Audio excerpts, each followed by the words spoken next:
Hello, मैं doctor Chandrakala पुनः BA part third के अपने सभी समाजशास्त्र के विद्यार्थियों का राजकीय महाविद्यालय बयाना में पुनः स्वागत करती हूँ।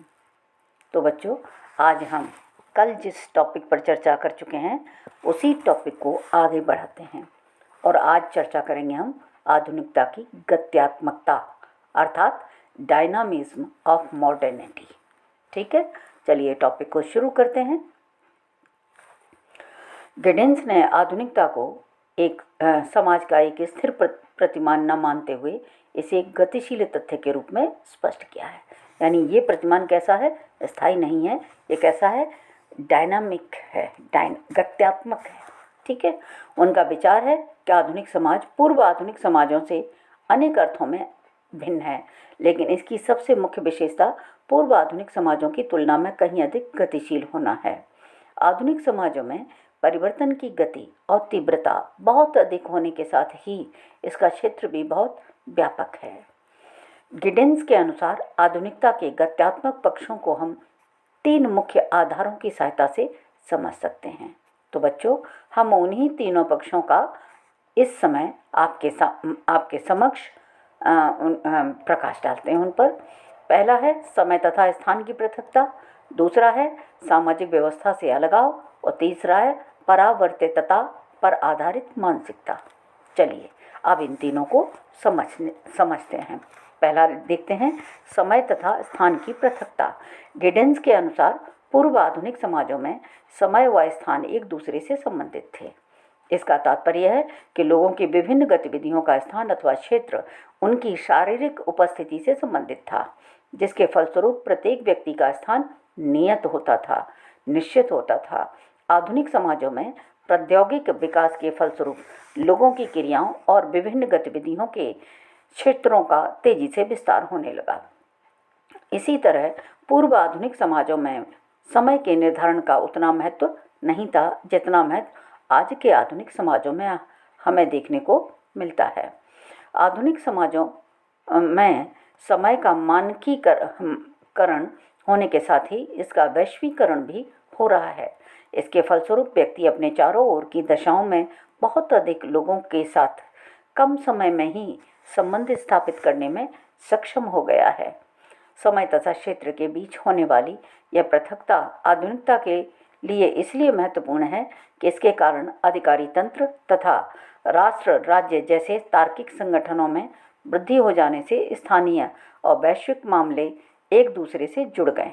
गिडेंस के अनुसार आधुनिक समाजों की एक महत्वपूर्ण अमूर्त व्यवस्था पारस्परिक विश्वास है। विश्वास एक ऐसी विशेषता है जिसने समय और स्थान की पृथकता को समाप्त कर दिया है। उदाहरण के लिए देखिए, बड़े बड़े आर्थिक समझौतों तथा वैधानिक व्यवस्था को क्रियाशील बनाए रखना तभी संभव है जब लोगों का एक दूसरे में विश्वास हो। तो हमने आपको पहला जो इनका पक्ष है वो आपके समक्ष रखा। पहला था समय तथा स्थान की पृथकता। अब हम दूसरा रखते हैं, सामाजिक व्यवस्था से अलगाव।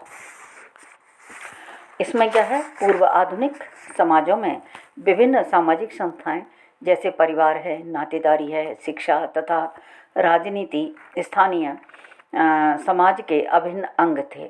आधुनिकीकरण में वृद्धि होने के साथ ही वह संस्थाएं स्थानीय समाज तथा अथवा समुदाय का अभिन्न हिस्सा नहीं रहे हैं।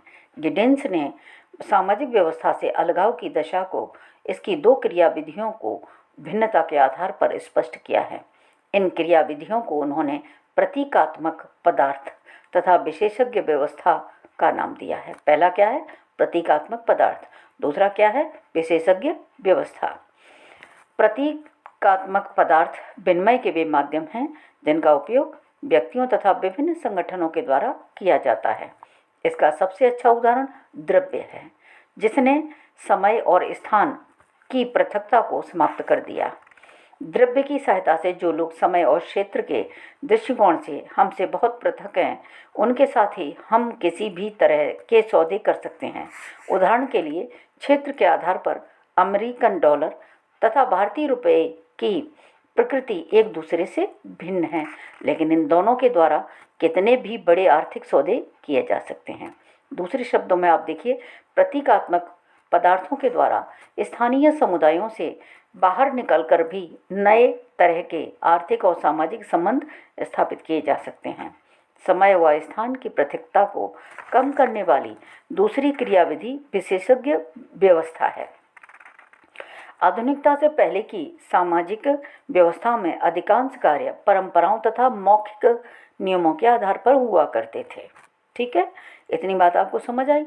आधुनिक समाज अपने क्षेत्र में विशेष ज्ञान रखने वाले इंजीनियर्स, डॉक्टर्स, वास्तुविद और अन्य व्यवसायियों की सेवाओं पर निर्भर करते हैं।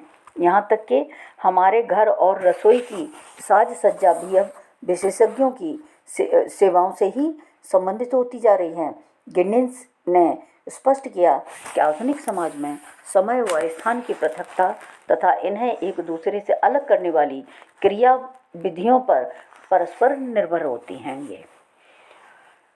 अच्छा, अब तीसरा देखते हैं। तीसरे में क्या है? इसको परावर्तिता पर आधारित मानसिकता है। आधुनिकता की गत्यात्मकता से संबंधित तीसरी प्रमुख विशेषता परावर्तिता पर आधारित लोगों की मानसिकता है।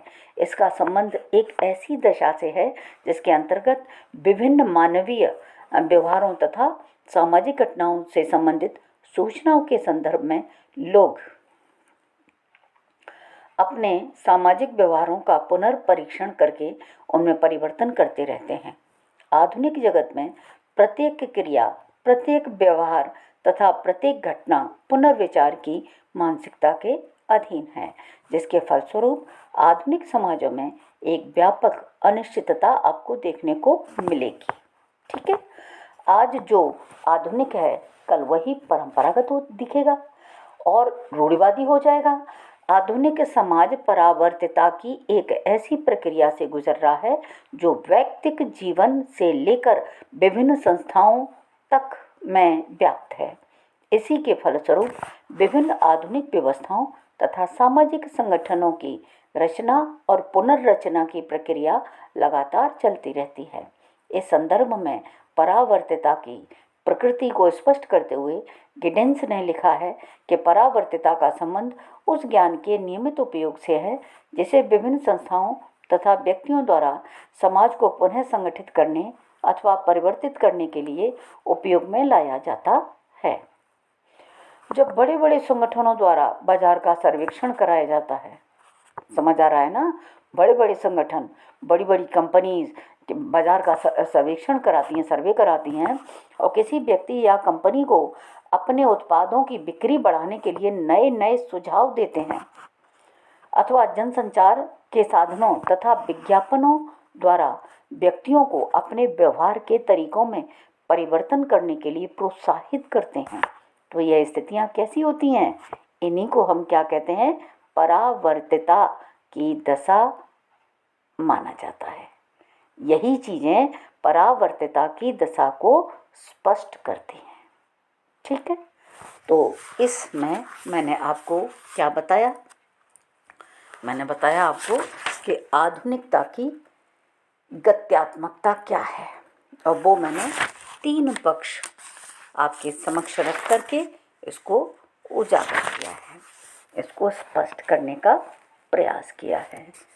तो बच्चों, आज हम इसे थोड़ा सा और बढ़ाते हैं और इसमें हम ये देखें कि क्या आधुनिकता के खतरे तथा कारण भी हैं कुछ, क्योंकि ये तो बात सही है कि आधुनिकता अगर अनियंत्रित हो जाएगी तो 100% इसके दुष्परिणाम हमारे समक्ष आएंगे। जैसा कि मैंने आपको पहले भी बताया था कि जुगरनॉट के रूप में गिडिंस ने उसको बहुत अच्छे से स्पष्ट किया है। आधुनिकता से संबंधित जो भी दुष्परिणाम हैं वो उनको आगाह किया है, सावधान किया है। जिन प्रारूप तत्वों तथा प्रतिमानों के आधार पर आधुनिक विश्व को विकसित करने के राजनेताओं, बुद्धिजीवियों और प्रौद्योगिकी विशेषज्ञों द्वारा प्रयत्न किए गए हैं, वे इसके लक्ष्यों का समुचित ढंग से निर्धारण करने में असफल रहे हैं। तो जुगरनॉट वाली बात को हमें हमेशा ध्यान में रखना है दूसरा कारण देखिए, आधुनिकता के विकास से संबंधित साधनों का उपयोग करने की असफलता है। आधुनिकता के लिए समाज में जिन आर्थिक, सांस्कृतिक और वैधानिक परिवर्तनों की आवश्यकता होती है, उन्हें लाने से संबंधित कोई सुनिश्चित क्रियातंत्र विकसित नहीं किया गया है। इसका मतलब है दिक्कत आएगी आधुनिकता से। तीसरी बात देखिए, साधारणतः किसी भी समाज में एक विशेष क्रिया अथवा व्यवस्था के परिणाम की भविष्यवाणी करना संभव नहीं हो सकता है। आधुनिकता के रूप में जब नए ज्ञान और नए संसाधनों पर आधारित व्यवस्था में परिवर्तन होने लगते हैं, तो अक्सर इसे एक ऐसी दिशा मिल जाती है जो संपूर्ण समाज के लिए रचनात्मक कभी भी नहीं हो सकती है। ठीक है। चौथी बात देखिए, सामाजिक ज्ञान की बढ़ती हुई परावर्तित जो मानसिकता है वो भी आधुनिकता से उत्पन्न खतरों का एक विशेष कारण है। इस परावर्तिता का लक्ष्य आत्म के विकास के लिए कोई भी ऐसी क्रियाएं करना है जिनके द्वारा व्यक्ति स्वयं को संतुष्ट महसूस कर सके। इससे अक्सर व्यवहार और नैतिकता संबंधी ऐसी प्रवृत्तियां पैदा होने लगती हैं जो समाज के सामने नई नई समस्याएं पैदा करती हैं। तो बच्चों, मैंने आज आपको समझाया है आधुनिकता की गत्यात्मकता, ठीक है, और आधुनिकता से संबंधित दुष्परिणाम क्या हो सकते हैं। तो मुझे उम्मीद है आपको ये टॉपिक क्लियर हुआ होगा। अगर कोई आपकी क्वेरी है तो आप मुझसे कांटेक्ट कर सकते हैं। ठीक है। तो इस तरह से चलिए, अब कल हम पुनः फिर